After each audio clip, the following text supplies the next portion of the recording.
तो कैसे हैं आप सब। मेरा नाम है दीपांशु और आज मैं आपको बताऊं फिनोल के खास रिएक्शन जिसका नाम है रेमर-टीमन reaction.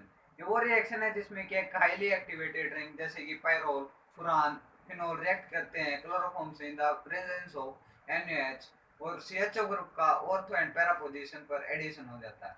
The net reaction is ES reaction followed by hydrolysis in SN2 manner. The electrophile is dichlorocarbene which has formula CCl2।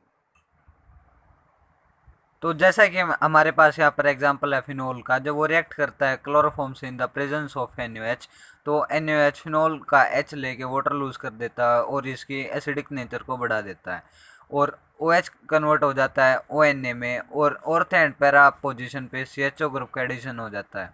जब हम इन दोनों स्ट्रक्चर्स का हाइड्रोलिसिस करते हैं तो ONA भी कन्वर्ट हो जाता है OH में और CHO सेम पोजीशन पे रहता है। तो जैसा कि आप यहाँ पर देख रहे हैं कि ऑर्थो आइसोमर मेजर प्रोडक्ट है हमारा यहाँ पे, क्योंकि इसमें इंट्रामोलिकुलर हाइड्रोजन बॉन्डिंग का रोल है और ये ज़्यादा स्टेबल है पैरा आइसोमर से, तो इसलिए इसके बनने के चांसेस ज़्यादा हैं और इसका नाम है, इस प्रोडक्ट का नाम है सैलिसिलडिहाइड। तो चलिए तो बात करते हैं इस रिएक्शन की मैकेनिज्म की। जैसा कि ये इस रिएक्शन है तो इसमें सबसे पहला स्टेप क्या होगा, जनरेशन ऑफ इलेक्ट्रोफाइल। तो जैसा कि आप जानते हैं कि क्लोरीन एक इलेक्ट्रोनेगेटिव एलिमेंट है, वो इलेक्ट्रॉन पेयर को अपनी तरफ पुल करेगा और हाइड्रोजन पर आएगा एक स्लाइडली पॉजिटिव चार्ज। वो H माइनस इस पे अटैक करेगा और वाटर को लूज कर देगा और कार्बन पर आ जाएगा एक नेगेटिव चार्ज। यहाँ से फिर एक क्लोरीन इलेक्ट्रॉन पेयर को लेके निकल जाएगा Cl माइनस की फॉर्म में और हमें मिल जाएगा हमारा इलेक्ट्रोफाइल डाइक्लोरोकार्बिन। इस कार्बन के पास 6 इलेक्ट्रॉन है और ये sp2 हाइब्रिडाइज्ड है तो इसलिए ये प्लेनर होगा और जैसा कि एक इलेक्ट्रो डेफिशिएंट स्पीसीज है तो इसे लुईस एसिड भी कहते हैं। तो दूसरा स्टेप क्या होगा, attack of electrophile on ring. Phenol OH minus से रिएक्ट करके फिनोक्साइड आयन में कन्वर्ट होगा और यहाँ पर रेजोनेंस होगा। ये O माइनस अपने इलेक्ट्रॉन पेयर को बेंजीन को डोनेट करेगा और पाई इलेक्ट्रॉन की शिफ्टिंग होगी और हमारे पास एक रेजोनेटिंग स्ट्रक्चर आ जाएगा। फिर ये रिएक्ट करेगा CCl2 से और ऑर्थो पोजीशन पे ये जाके अटैक करेगा और हमें ये प्रोडक्ट मिल जाएगा। अब हाइड्रोजन अपने इलेक्ट्रॉन पेयर को डोनेट करेगा एरोमेटिसिटी रिगेन करने के लिए और H इस C माइनस से अटैच हो जाएगा।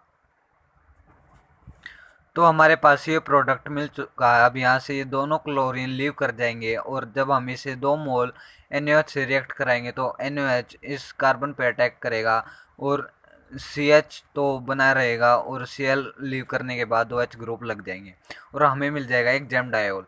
तो जैसा कि आप जानते हैं कि जेम डायोल एक हाईली अनस्टेबल कंपाउंड होता है तो फिर ये वाटर लूज कर देगा और CHO ग्रुप आ जाएगा और जब हम इसका हाइड्रोलिसिस करेंगे तो O माइनस कन्वर्ट हो जाएगा OH में और हमें हमारा प्रोडक्ट मिल जाएगा सैलिसिलडिहाइड।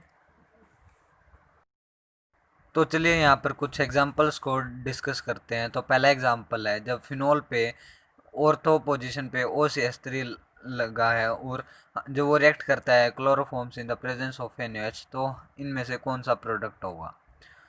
तो जैसा कि रेमर-टेमन रिएक्शन में CHO ग्रुप का एडिशन हो जाता है at ortho and para position, but इस पे ऑर्थो पोजीशन प्री ऑक्यूपाइड है तो इसलिए इस पे पैरा पोजीशन पे ही CHO ग्रुप का एडिशन होगा और इसलिए हमारा ये वाला आंसर हो जाएगा। तो चलिए बात करते हैं दूसरे एग्जाम्पल की। यहाँ पर हमें दिया हुआ है एनिसोल और इसको हमें रिएक्ट कराना है क्लोरोफॉर्म से in the presence of NaOH, तो फिर हमें प्रोडक्ट बताना है। इसमें OCH3 का माइनस आई इफेक्ट होता है, ये ऑर्थो पोजीशन पर नेगेटिव चार्ज की इंटेंसिटी कम कर देता है, इसलिए ऑर्थो पोजीशन पे CCl2 के चांस कम हो जाते हैं और CHO का एडिशन पैरा पोजीशन पे बढ़ जाता है।